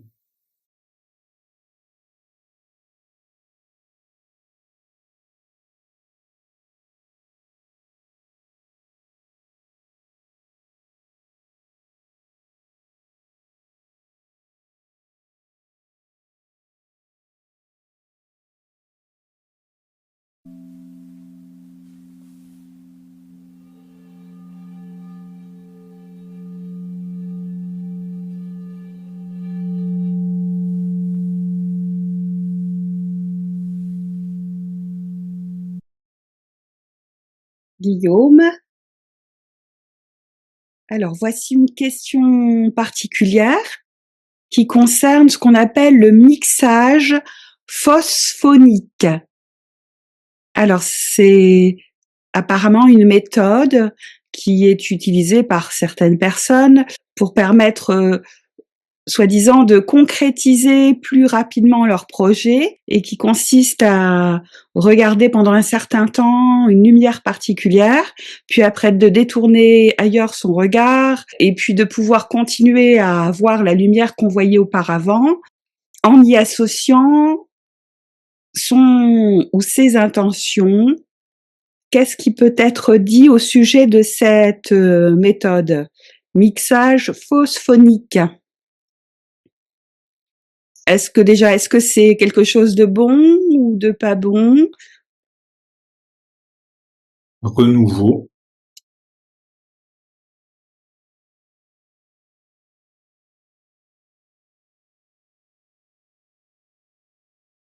Répétition. J'ai l'impression que il y a un renouveau, mais à force de répéter plusieurs fois la manœuvre. Oui. Parce qu'apparemment, ce procédé permettrait de concrétiser ces projets de manière plus efficace et plus rapide. Commandement. Si on y met de la volonté et de la répétition. Voilà. Apparemment, il y aurait une efficacité si il y a l'efficacité renouveau via la répétition. À ce moment-là, oui, on peut avoir Des résultats. des résultats. Oui. Bon. Alors, parce que ça correspondrait au fait d'être dans un état modifié de conscience. Le fait d'être captivé par une lumière, de pouvoir ensuite la visualiser. Est-ce que c'est ça, entre guillemets, le secret d'être en état modifié de conscience? Abus. J'ai quelque chose qui est assez forcé. Il y a un effet, il y a une certaine efficacité, mais ça reste dans c'est cette notion de répétition en fait, un peu comme un martelage. C'est quelque chose qui serait forcé, un abus. Une efficacité, mais c'est pas sans conséquence, on va dire.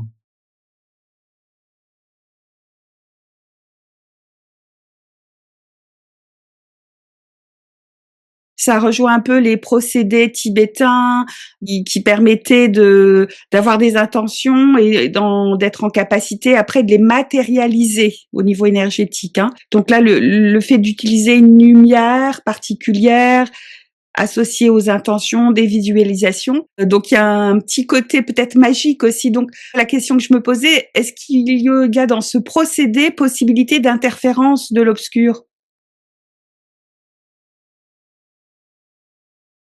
Complexité. Il y a possibilité, mais ça reste complexe. Ça peut pas être aussi simple que ça pour eux. Union. Il y aurait quand même une union avec les forces un petit peu négatives. L'union, donc l'interférence, oui, est complexe, mais elle est possible.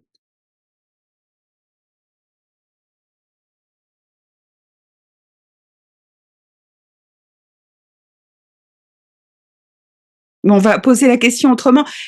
Est-ce que c'est bien, dans le sens, oui, est-ce que c'est juste et convenable? Est-ce que c'est dans une belle énergie que de procéder de cette manière? Austérité qui me vient, c'est ne pas en abuser, justement, abus. Sinon, c'est pas bon.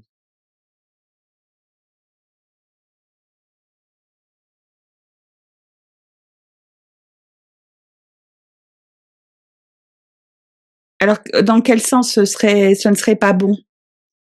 Parce qu'on se lie à l'obscur ou pour d'autres raisons? Moi, j'ai une notion de, dans le temps, faut pas que ça dure longtemps.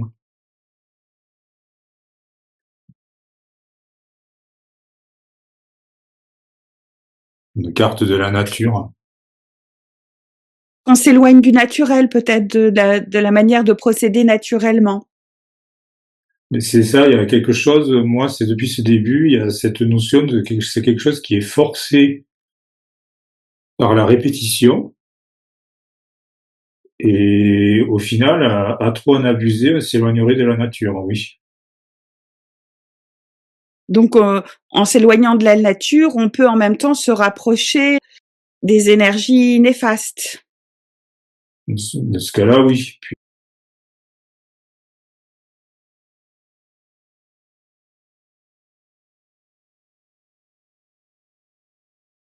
en fait, union, quand on parlait de force obscure, se retrouve entre complexité et austérité.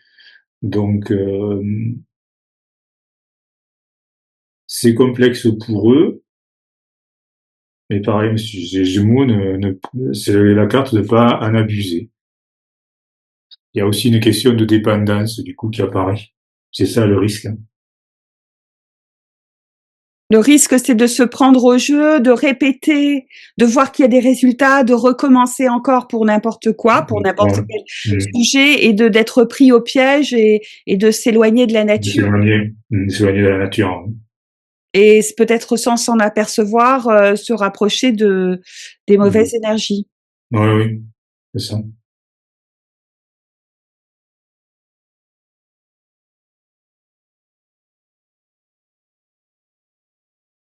Donc, encore une fois, parce que là, il y a quand même beaucoup d'aléas négatifs. Est-ce que c'est une bonne chose que d'avoir recours à cette méthode?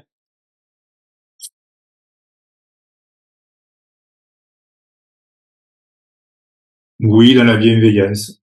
Alors, si on reste dans le cœur, ben, j'allais dire tout simplement connecté à sa supraconscience, dans le respect de soi et de la vie, là, ça peut être intéressant.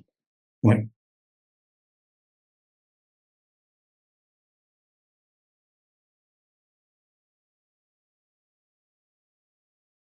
Est-ce que c'est pas plus simple de tout simplement de se connecter à sa supraconscience, justement dans la bienveillance, en émettant ses intentions et en étant dans la cohérence dans son existence? Est-ce que c'est pas là le meilleur moyen de...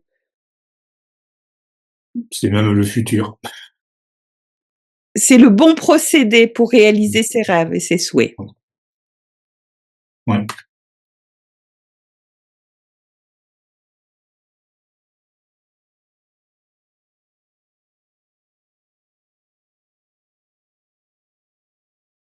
Cette sensation de quelque chose de forcé, qui est tiré un peu au forceps.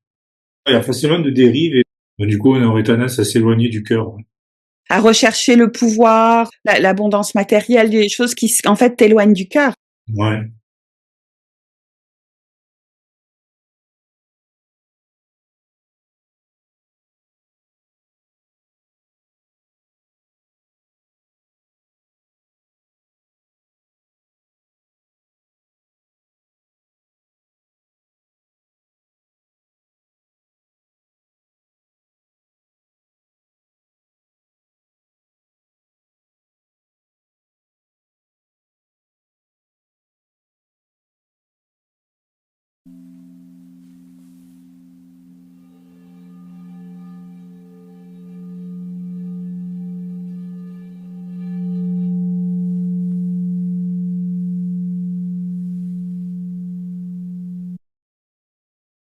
Alors là, ça reste exceptionnel. Il va s'agir de quelques personnes en restant vraiment respectueux à leur égard, même si elles sont plus de ce monde. Alors, si j'évoque Sri Aurobindo ou Sri Aurobindo, est-ce que c'est une personne qui est parvenue à monter en très haute vibration de son vivant,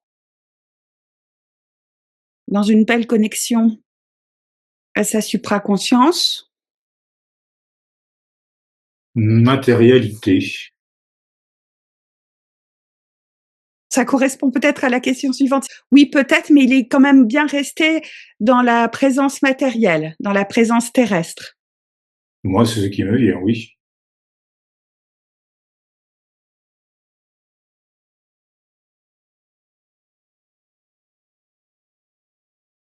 Donc, ça sous-entend qu'il n'a pas quitté définitivement ce monde. Est-ce qu'il est déjà réincarné? Pas encore, apparemment dans le futur, oui.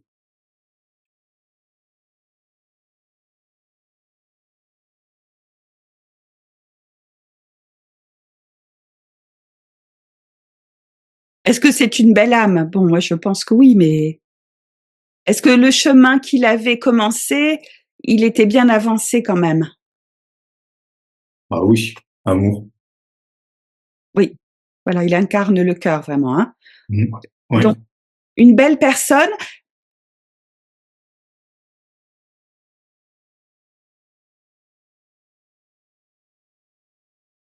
Et malgré toute son intention de cœur, de monter en haute vibration de son vivant, il a quand même gardé un lien très fort avec la matière, avec la terre.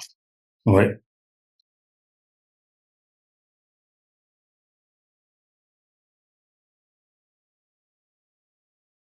Lui, ce à quoi il croit, c'est qu'à un moment, un homme vibratoirement très élevé qui reviendra sur Terre, mais complètement libéré de toutes les dissonances humaines, hein. Peut-être que c'est ça, c'est son projet qui fait qu'il a gardé un lien très fort avec la Terre.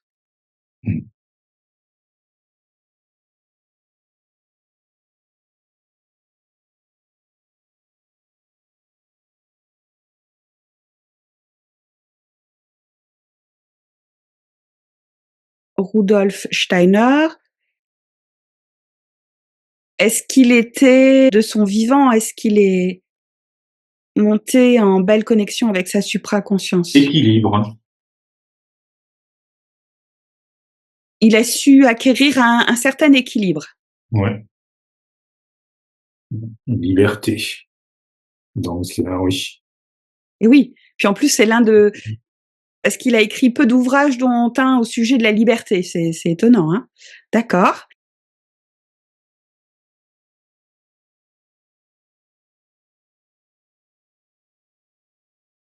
Alors, est-ce qu'il est réincarné, Rudolf? Alors, je dirais oui, mais de manière un peu éteinte.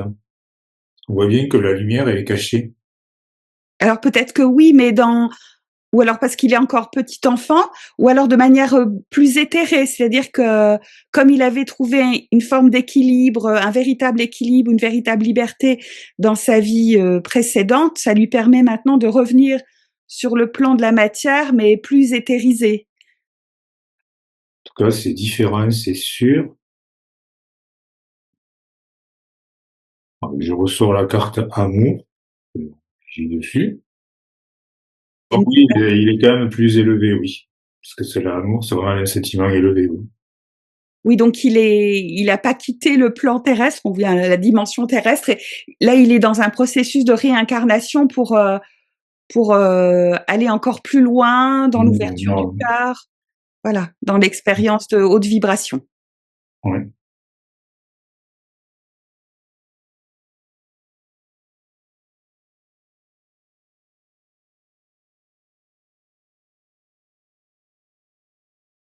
Un autre personnage, j'évoque Castaneda qui, dans ses livres, parlait du chaman Don Juan.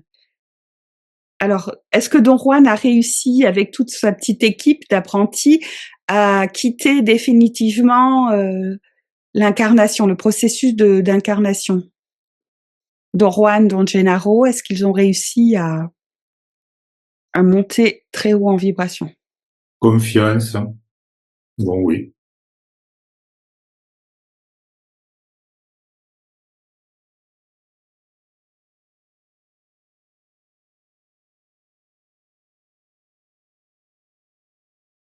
Concret,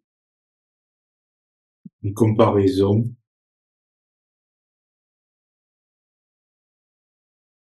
En fait, je pense que ils l'ont fait, en effet, c'est concret, ils l'ont fait dans la confiance, et d'autres essaient de faire pareil. Alors, Comparaison.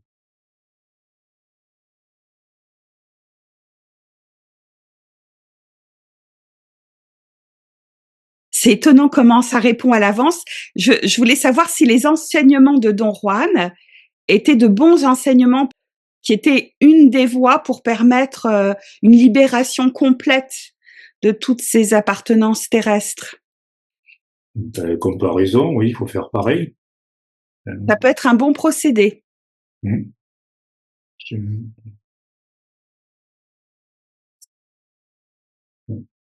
Plaisir. Oui, en plus, c'est... Il faut avoir ce plaisir, cet engouement de le faire. Oui.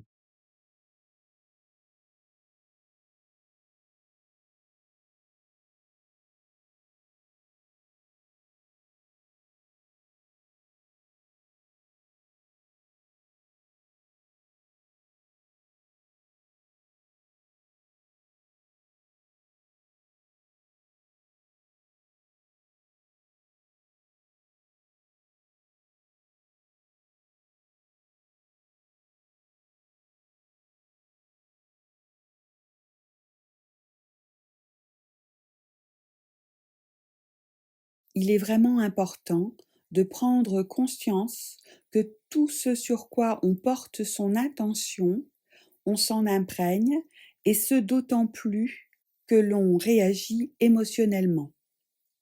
Alors, lorsqu'il s'agit de sujets et d'aspects négatifs qui génèrent des énergies basses, on est toujours impacté. Et ce d'autant plus que l'on passe beaucoup de temps et régulièrement dans ces atmosphères et ces informations sombres. Et pourtant, il est quand même nécessaire d'être au courant des aspects sombres de l'existence, souvent cachés, pour mieux s'en préserver. Toutefois, ces révélations peuvent nous affecter négativement en profondeur. Aussi, la solution serait de s'accorder à l'opposé des moments plus longs d'immersion dans d'autres atmosphères beaucoup plus positives pour rétablir et renforcer notre équilibre intérieur et notre force de vie. Et ce peut être tout simplement en ayant soi-même des activités créatives plus joyeuses et lumineuses.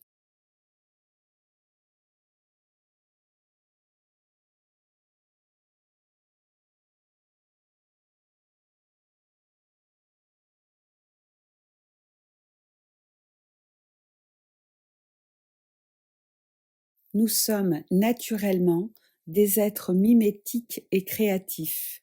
La créativité est fondamentalement bénéfique lorsqu'elle est orientée positivement dans la création d'atmosphères qui nourrissent et épanouissent. Elle permet de déployer toute la force intérieure. Le mimétisme est plus tendancieux, il sera propice uniquement à l'égard des belles énergies et des belles intentions dont on pourra alors facilement s'imprégner. Par contre, concernant tout ce qui est négatif, le mimétisme fera des ravages et pourra atteindre l'être en profondeur, le restreindre, l'emprisonner, l'affaiblir grandement énergétiquement. Il est important, lorsqu'on est confronté régulièrement à la négativité de la réalité, de savoir rebondir et de déployer sa propre créativité qui dégage alors une atmosphère puissante et rayonnante qui préserve absolument. C'est également une manière autre de manifester une réalité différente qui prendra forme et consistance au cours du temps.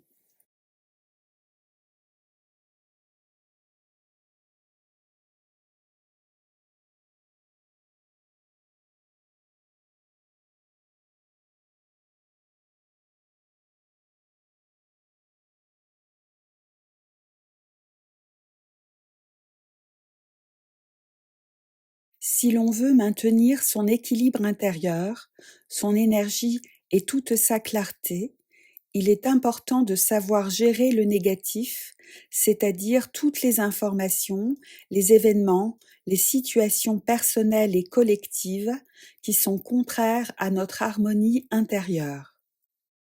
Et comme il n'est pas possible d'effacer facilement et totalement de son existence toute la négativité, sans s'illusionner, sans s'égarer soi-même, il est alors nécessaire d'apprendre à jongler, à rebondir de l'un à l'autre, du négatif au positif, avec une certaine vivacité, comme en sautant sur un trampoline. Et cela peut se faire facilement, il suffit d'abord d'être plus conscient de soi et réceptif à son propre corps. En effet, le corps a un langage tout à fait naturel que quiconque peut comprendre s'il y prête vraiment toute son attention. Tout est simple en effet. Si le corps est bien et que ce que l'on vit lui correspond, il est détendu, puissant et rayonnant, et on se sent léger, joyeux et plein d'énergie. À l'opposé, sous l'effet du stress et des mauvaises énergies, le corps va se tendre, se contracter, se crisper, et peu à peu la fatigue se manifeste avec perte d'énergie, de motivation et de concentration. Alors, pour éviter tous ces aléas désagréables, il s'agit déjà de savoir que toute situation négative va systématiquement contrarier le corps, car le corps est comme une éponge, il absorbe tout ce que l'on vit. Aussi, en étant vraiment associé à son corps, on s'aperçoit, on sent intérieurement lorsque le corps se contracte et il suffit d'abord de respirer en conscience profondément, en soufflant par la bouche si possible, pour se distancier de cette négativité que le corps a absorbée. C'est juste là la première étape. Il s'agit ensuite, dès que l'on peut, d'occuper son esprit différemment, c'est-à-dire de focaliser toute son attention sur toute autre chose qui soit absolument positif, pour que le corps retrouve alors toute son amplitude de vie, en sachant que lorsque l'on entreprend une activité personnelle créative, quelle qu'elle soit, corporelle, manuelle, artistique, intellectuelle ou contemplative, le réajustement positif intérieur se fait beaucoup plus rapidement. Ainsi, au cours de la journée, de la semaine, on prend davantage conscience de ce qui nous oppresse et de ce qui nous épanouit, pour agir en conséquence et prendre la nouvelle habitude de réajuster peu à peu ses comportements pour vivre davantage des moments de réajustement, parfois courts, mais profondément régénérants et vraiment agréables. De cette manière, on sera surpris de s'apercevoir de semaine en semaine comment on se sent progressivement plus vivant, plus souriant et plus attiré par les aspects positifs de l'existence, tout en sachant mieux encore faire face et gérer la négativité. Ainsi, on prend davantage sa place et on occupe tout son espace de vie.